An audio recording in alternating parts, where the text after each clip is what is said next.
السلام عليكم. سرقت الساروت ديال صاحبتي وخرجت عليه واحد النسخه. واحد النهار انا عارفه انها غيتعرض عليا باش نمشي معها للسبوع ديال اختها، حيت هي صاحبتي بزاف ما كناش كنتفارقوا. مشيت معاها وملي مشينا تما درت واحد الحجه اننا شي حد اتصل بيا من الدار وقال لي امك راها مريضه بزاف وخاصك ضروري باش تجي باش تجيبيها للسبيطار. مسكينه قالت لي باش نمشي معاك، قلت لها لا. قالت لي امك مريضه بزاف نمشي معاك ونوقف معاك في السبيطار.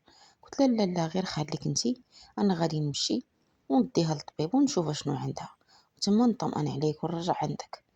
انتي راكي عارفاها كاينه غير بوحديتها خرجت تماك ومشيت. مشيت لدارها وانا كان عندي الدوبل ديال الزوارت. فتحت الباب ودخلت لقيت راجل ناعس وغارق في نعاسو. دخلت بشويه وجلست حداه بحال انا كنت تما وكاينه معاه ومتفقه انا وياه. هادشي ما كان منه والو. صاحبتي كانت قريبه ليا من زمان وانا كنت كنعرفها بزاف، كانت عامل معاها اكثر. وملي طلقت المره الاولى وطلقت المره الثانيه كنت في واحد الحاله النفسيه اللي صعيبه. لقيتها هي اللي واقفه في جنبي، تعاونات معايا وسانداتني، وديما كانت كتخاصم عليا وكتقول لي مالك دايره في راسك هاد الحاله، واش نهايه العالم؟ واش هو الراجل الوحيد اللي كاين في هاد الدنيا؟ يمشي واحد ويجي واحد ويجيك احسن منه. كتقول لي انا قدامك غير انتي كتكبري الموضوع. مالي انا ما طلقت هاني عاود تزوجت مره اخرى، وتشوفي السيد اللي معايا الله يعمرها دار فين يبان داك الاول نسيته ونساني فيه. كنت انا بحالك، انت دابا كتشوفيني فرحانه وما خاصني حتى شي حاجه. انا قبل ما نطلق ما كناش كنتلاقاو لدرجه كل وحده كانت مشغوله في دارها ومع راجلها. هذا الراجل الثاني كان محامي، السيد اللي محترم وانيق وزوين بزاف، كان معروف في ديك المدينه اللي ساكن حنا فيها، وكان محامي كبير واحد المواصفات اللي قليلين في هذا الوقت. غير كنشوف فيه كنبقى مستغربه. قلت له وليني عليك فين لقيتي بحال هذا؟ قالت لي رزقني الله به، الله اللي كيرزق شي واحد ودابا يرزقك حتى نتيا، غير صبري. ما شفتيش انا شنو داز عليا وربي عوضني؟ هو بيني وبين الاول فرق كبير، بالاخص غير في الخدمه. واخا هو كيتعامل في الخدمه مع العيالات ولكن داكشي، ولكن كيبغيني وكيحترمني. واخا وقته كله في الخدمه وحتى الحاله ديالو راه مزيانه بزاف. قلت له بصراحه الله يجيب لي شي واحد بحاله. قالت لي ان شاء الله كوني هانيه، انا غادي نبقى نتابعك حتى نشوف لك شي حد، ولا شي واحد من المعارف ديالو ولا شي صاحبه ما تعرفي شنو كاين. قالت لي احنا راه صحابات من زمان وماشي بعيد راجلك المستقبلي يكون صاحب راجلي. قلت لها كنتمنى ويا ريت شويه بشويه بديت كنخرج من ديك الحاله النفسيه ديالي اللي كنت فيها. شحال من مره كانت كتعرض عليا كتقول لي اجي جلسي معايا، اجي نتغداو مع بعضياتنا، كتقول لي انا خارجه مع راجلي اجي يلا خرجي معانا. انا بصراحه كنت كنقول لها لا، ولكن هاد الفرصه انني نخرج معاهم ونشوف كيفاش داير الدنيا لعل وعسى نتلاقى مع شي واحد انا من المعارف ديالو. كنا كنخرجوا. اكتشفت حوايج اخرى في راجلها. الا جانب الجديه والمعقول اللي كان فيهم، كان انسان ضحوكي وظريف، والوقت كله ديالو ديال مرتو. كان وقتنا ديما كيدوز بالزربه. المواصفات ديالو كانوا زوينين واي وحده تتمناه. ضروري خاصك تشوفي ليا شي واحد بحالو، بحال راجلك، يكون ضحوكي وزوين وخدام مزيان. ضحكات وقالت لي ماشي سهله، فين غادي نلقاك لك نسخه بحالو. المهم قالت لي داكشي راه كيبغي الوقت وشويه بشويه، يا ربي سهل راه اكيد غادي نتلاقاو، غادي يلاقاك النصيب زعما. من بعد ما خرجت انا من ديك الحاله اللي كنت فيها وليت كنخرج معاهم ديما. الخرجات ديالنا ولاو كيكثروا، وحنا هنا دخل هو لدماغي وما خرجش. كل مره كيزيد الاعجاب ديالي بيه لواحد الدرجه اللي كبيره وما تصوروهاش. واحد النهار كنهضر مع راسي وكنقول واشنو فيها الا خديتو لها، شنو فيها الا تزوجني حتى انا، ولا تزوج عليها ونكون حنا، نكون انا المراه الثانيه ديالو. ما فيها والو. وليت كنفكر فيها بزاف لواحد الدرجه ما تصوروهاش. شغل دماغي بواحد الطريقه اللي وليت كنقول يكون يطرى اللي بغى يطرى كاع ويوقع اللي بغى يوقع. كيبان ليا غير هو. وليت كنحلم بيه ونكون جالسه حتى كنبدا نتخيلو هو معايا. والحاجه الوحيده اللي وليت كنفكر فيها هي اني نوصل ليه. من بعد ما حطيت هادشي كامل في دماغي بقى لي المشكل واحد، كيفاش غادي ندير ليه؟ وواحد بهاد الجديه وبهاد المعقول اللي فيه، كيفاش غادي طيحيه انت؟ كيفاش غنخليه انا يبغيني؟ وكي غادي ندير لها كيفاش نخليه ما يبقاش يفكر في مراته وينساها ويولي معايا انا. كان عندي واحد الحل، حل واحد هو ان هو خاصو يكون ليا انا وما يبقاش معاها، وضروري تكون بيناتنا شي حاجه اللي هي باينه اللي تخليها هي تفارق معاه. انا غادي نبقى نتابعه معاه حتى ندير شي حاجه اللي نخليها تولي شرعيا ماشي شي حاجه اللي حرام، ولكن بطريقه اللي ما كنتش عارفه كيفاش. وفي نفس الوقت ما بغيتش نبين ليه انني ما عنديش قيمه، بغيته هو اللي انا نعجبه واللي يبقى تابعني. داكشي علاش تسنيت حتى النهار اللي كان فيه السبوع ديال اختها، وكنت عارفه من قبل اني غادي يكون في ديك الدار. كنت عارفه انا ضروري غادي تعيط عليا وغادي نحضر، فانا ماشي غير صاحبتها، غتعتبرني اختها. وعارفه المواعيد ديال الخدمه ديال راجلها، وكنت عارفه عليهم كل شيء.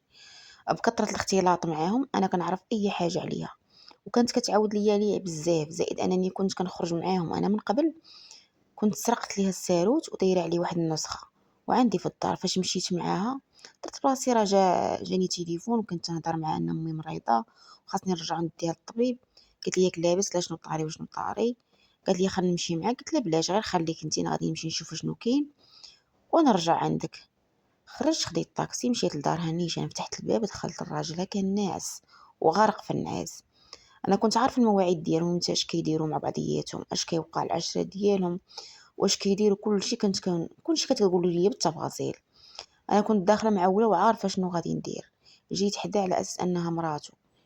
ملي حطيت عليه يدي كيسحب لي بان مراته. قال لي جيتي قبل ما يحل عيني، حل عيني شافني قال لي شنو كديري انت هنايا؟ اش دخلك لبيتي؟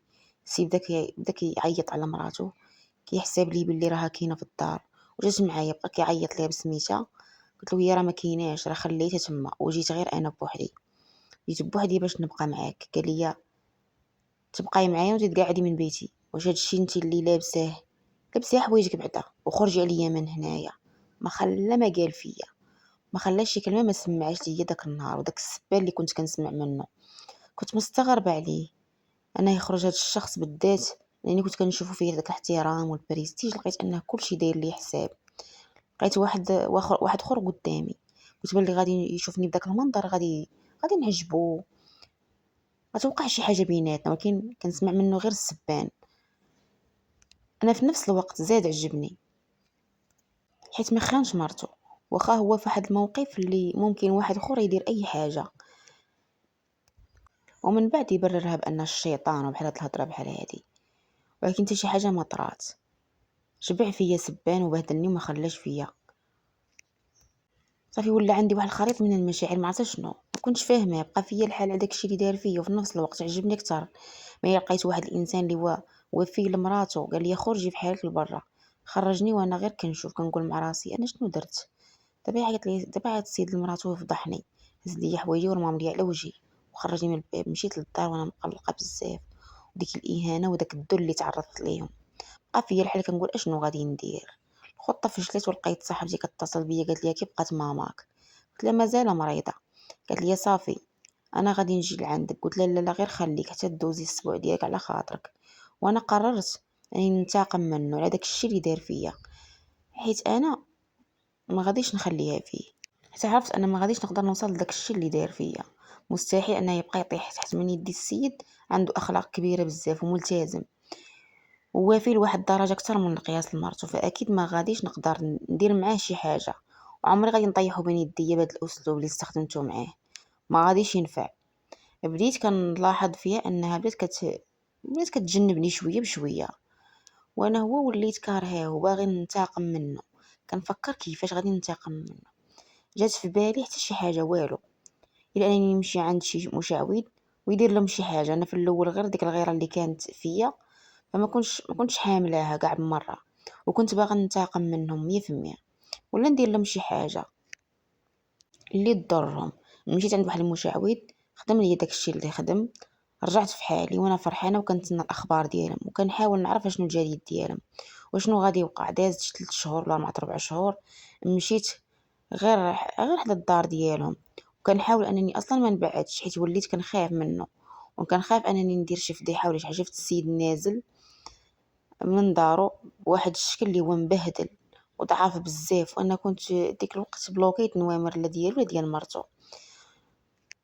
صافي لقيتها كتجنبني، زدت كرهتها حتى هي وحقدت عليها. ملي السيد ولا في ديك الحالة مشيت للمكتب ديالو وسولت الناس اللي تما على اساس انني غير موكله جديده وجايه لعندو. عرفت بان السيد المكتب ديالو سد من شحال هادي، ولا كيجي مره كيدير غير الدواسه وكيمشي في حاله للدار.